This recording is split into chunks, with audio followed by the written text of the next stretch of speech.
To keep the balance between your studies and side hustle, you need to build a system and then adopt that system. And what is that system? راځئ چې بحث پې وکړو.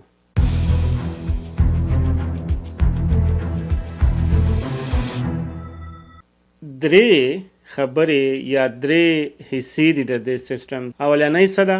ټایم منیجمنټ دی، دویم پریارټي او دریم موټیویشن. نو ټایم منیجمنټ کې به تاسو څه کوئ چې بای ځان له ډیلی او ویکلی کیلنډر یې جوړې کوئ. صحیح ده؟ ویکلی لکه زه به په دې ویک کې څه کوم؟ obviously ستاسو به کلاسز وي، اساینمنټس به وي، پریزنټیشن به وي او د هغې به بیا خپل ټایمنګز وي. ستاسو نه څومره ټایم دغه اخلي او ستاسو سره فری ټایم څومره پاتې کیږي.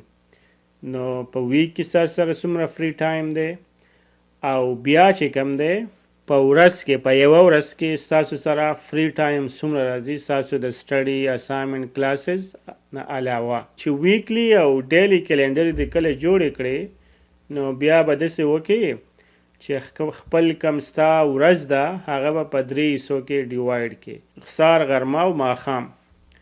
نو سهار کې خو ستا کلاسز دي، غرمه کې به ته روټۍ موټۍ کې او بیا به پکې خیلوله میلوله کې، نو دا ټایم باسې ضایع کې. بیا به ماښام کې ته څه کې چکر له به ځې، خوب نه چې راپاسې بیا به وځې چکر له او چای بس کې د سیند په غاړه به ګرځې، پټو کې به منډې وي یا چې کم سپورټس مینان دی به کرکټ وغیره کوي.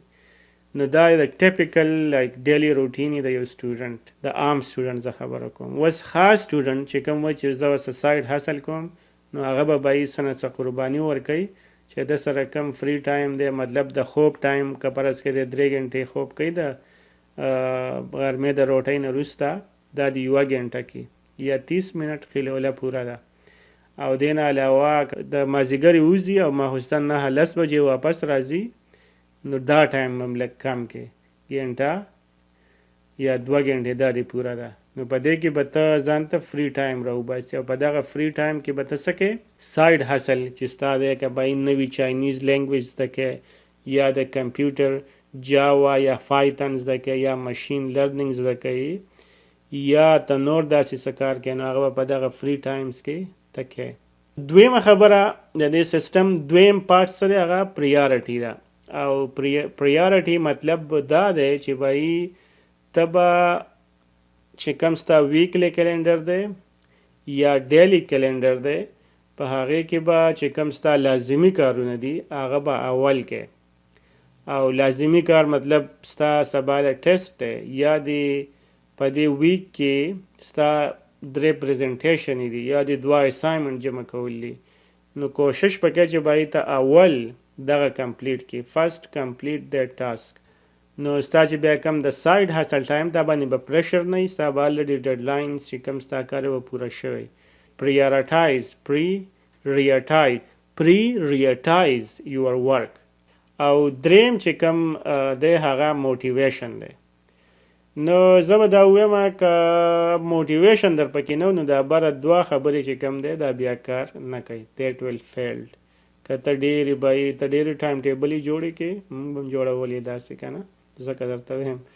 خو چې یو کار کې دی موټیویشن نه و، مطلب ته اوس چې زه چاینیز لینګویج زده کوم خو هسې به زړه کې وی خو ته په رښتیا نه یې لکه ستا ورته څه موټیویشن نشته دی نو بیا یې مه کوه وروره. هسې بس بیا چې کم لایف دی بس انجایمنټ هغه ترې ښه دی.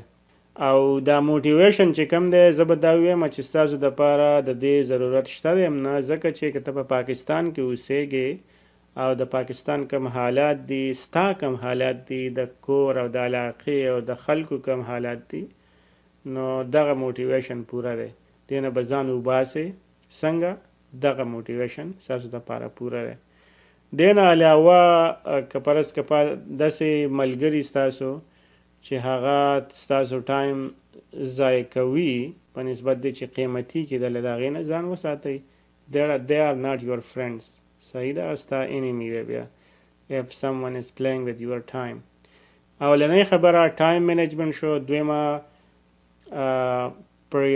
prioritize your task او دریمه چې کوم دی موټیویشن، ځان کې موټیویشن راولي. دا یو سیستم تاسو جوړ کو. دا سیستم چې کله تاسو خیر په فرست ویک، سیکنډ ویک، تھرډ ویک ګریجوالي به تاسو دې ته اډاپټ شئ.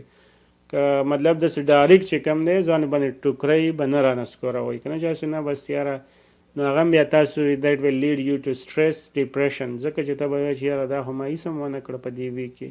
نو اولنی چې کله تاسو دا سیستم جوړ کړئ نو په مزه ورته اډاپټ شئ. چې کله تا دا سیستم کنسسټنټلی اډاپټ کړو نو ته بیا یو داسې لیول ته ورسې چې you will enjoy your work, your day, your week, and you will be very competent, very efficient, and very punctual with all your tasks. And those are the people who will be successful, the most successful in life.